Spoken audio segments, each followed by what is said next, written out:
మన AP 39 TV ద్వారా మనసున్న మహారాజులు ఎక్కడెక్కడున్నా వారిని ఎతికి పట్టుకొని వారి అంతరంగాన్ని ఆవిష్కరించి సమాజంలో ఇలాంటి వ్యక్తులు మనసున్న మహారాజులు ఉన్నారని తెలియజేయడమే మన ముఖ్య ఉద్దేశం.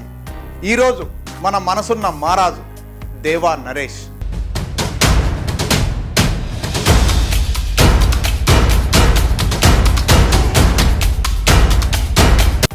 ఏ తల్లి కన్నబిడ్డో ఈ రూపంలో వచ్చారంటారు. ఆకలేసినప్పుడు ఆయన చేత్తో అన్నం తిన్న అభాగ్యులు.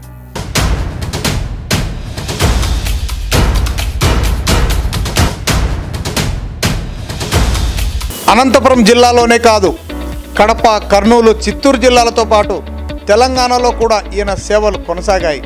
చిత్తూరు జిల్లాలో వరదలు వచ్చినప్పుడు ఆపన్నహస్తం అందించారు దేవా నరేష్.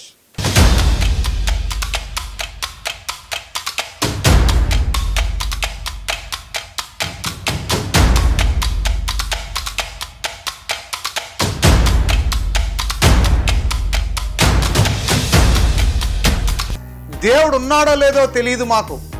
కరోనా కష్టకాలంలో అడుక్కు తిందామంటే కూడా ఇళ్లలో నుంచి బయటకు వచ్చి ధైర్యంగా సహాయం చేసే పరిస్థితుల్లో ప్రజలు లేరు. ఎక్కడ చూసినా కరోనాతో భయం భయం, ఆర్తనాదాలు, ఆహాకారాలు, ఆకలి కేకలు. అటువంటి విపత్కర కష్టకాలంలో దేవుడి రూపంలో వచ్చిన వ్యక్తి దేవా నరేష్ అంటారు అభాగ్యులు.